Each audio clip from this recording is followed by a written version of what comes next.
Oh, what a funny sounding topic we have today. Our title today is Fractional Exponents, okay? So our goal is by the end of the video, you're going to feel really comfortable evaluating like something like 16 raised to the 3/4 power. Now, we've always thought of exponents as like repeated multiplication. So if you saw 16 to the third power, you're like, okay, I'm just going to repeat the 16 three separate times and multiply those together. But what do I do with the 3/4 power? Like, how do I repeat the multiplication, 3/4 of the time? Well, in a nutshell, what we're going to find out is that the top number is your exponent. Okay, the top number is your exponent. And actually, the bottom number is your root. In other words, we're going to convert these to radicals. Okay, so let's label that the 3 is going to be your exponent. Okay, and then the number on the bottom, the 4, is going to be your root. Okay, so in this case, it would be the 4th root of 16 raised to the third power. So in a nutshell, let's see a couple of general examples. So, and we're going to kind of work backwards here a little bit. So if you see a 2 in the denominator, that tells you you're going to do a square root. Or if you saw a 3 in the denominator, you're going to do a cubed root. And in the most general sense possible, let's say I have x raised to the a divided by b power. When you see a b in the denominator, you're thinking, I'm going to take the b root of x to the a. So in the most general sense, let's say we have x raised to the m divided by n power. Okay, now remember that number on top is your exponent, and the number on the bottom is going to be your root. So we're going to rewrite this as the nth root of x raised to the m power. Okay, and you could put the m on the inside of the radical sign, or you could actually put the m on the outside. It actually doesn't matter. They're equivalent either way, believe it or not.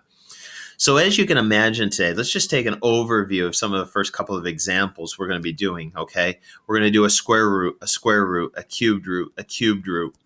All right. Let's see.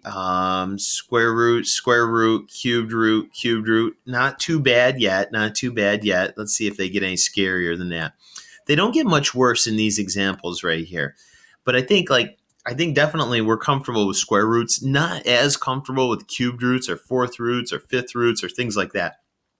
So here's a sheet that we're going to practice at some point, and it's basically us practicing, and really honing our perfect squares and understanding things like that. So if I went really fast here, because I think we all understand these, 0 squared, and maybe I'll just make sure the title's showing there. 0 squared is 0, 1 squared is 1, 2 squared is 4, 3 squared is 9, 16, 25, 36, okay? Let's see.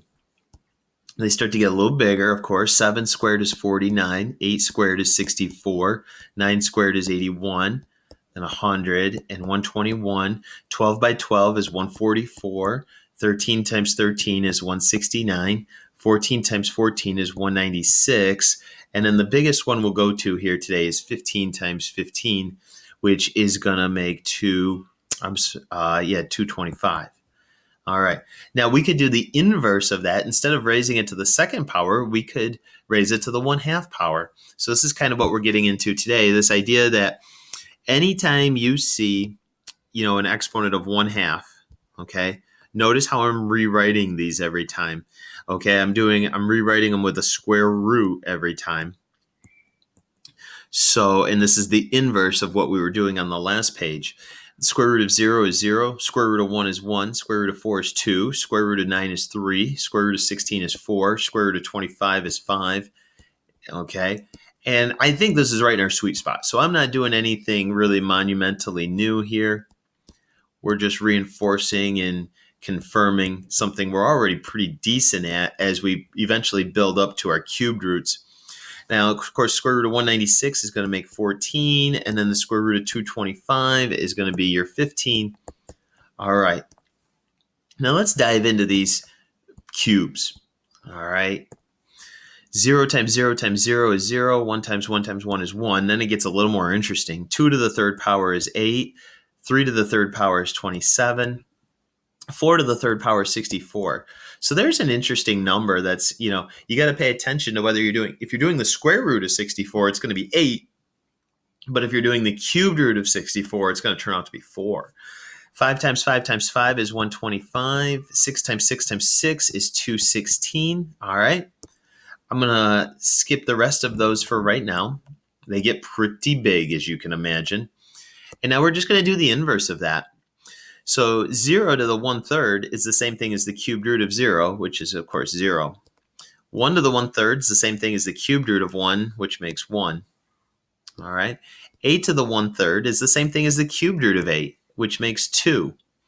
Cubed root of 27 is 3. Cubed root of 64 is 4. Cubed root of 125 is 5. And the cubed root of 216 is 6. All right. Now we could continue to go on. You'll notice, we could raise these to the 4th power and then do the inverse where we take the 4th root. We start to do some where we raise them to the 5th power and then do the inverse where we take the 5th root. But that's really where it all starts, is understanding, who are my perfect squares, who are my perfect cubes, et cetera, et cetera. All right, so let's get back to the business at hand here today. For me, it's all about rewriting these as radicals, right? Rewriting them as radicals, and then I can evaluate them fairly easily. So we're going to go square root of 16. Now, without realizing it, maybe, every time you did a square root, there was an invisible 2 right there and an invisible 1 right there. All right, and once we evaluate that, we just get 4. Or we could do the square root of 64 to get 8. We could do the cubed root of 27 to make 3. Or the cubed root of 64 to make 4. Okay, now they're going to get a little bit harder, not much. So we're going to do the square root of 9 and then cube it. Okay, I always evaluate my root first. So in this case, the square root, just to confirm, make sure we're comfortable, there is an invisible 2 right there, right? Bottom numbers always turns out to be your root. So once I do the square root of 9, it's going to make 3. And then 3 to the third makes 27. Okay, I'm going to do a square root again, square root of 36, and then cube it. So that's going to be 6 to the third, or 216. Now watch this. Look at the denominator. Now the root is going to be a cubed root, right? So let's do cubed root of 8 and then square it. So cubed root of 8 makes 2. 2 squared makes 4. Cubed root of 125 to the second. So it's going to be 5 to the second, or 25. Okay, now we're going to blend what we have seen so far today with what we saw yesterday with those fractional exponents. So the first thing we said yesterday was take your base and visualize it as a fraction, right? So let's go 16 over 1 to the negative 1/2. And then we'll flip the base. All right. And then today what we're saying is that denominator is going to be your root. So we're going to do a square root of 1/16, which is the same thing as the square root of 1 divided by the square root of 16. So it's going to make 1/4 when you're all done. Final answer. All right. Same thing here. Visualize your base as a fraction. All right. Once we reciprocate that base, the exponent becomes positive. And we could do the cubed root of 1/8, which is the same thing as the cubed root of 1 divided by the cubed root of 8, which makes 1/2. Final answer. How about that? All right. Visualize your base as a fraction. So we'll go 27 over 1 raised to the negative 2/3. Once we reciprocate that base, the exponent becomes positive. Notice, okay, not the confusion, but notice I didn't reciprocate the exponent, okay? I'm just reciprocating the base. That might be worth emphasizing in your notebook and writing down as a side note there.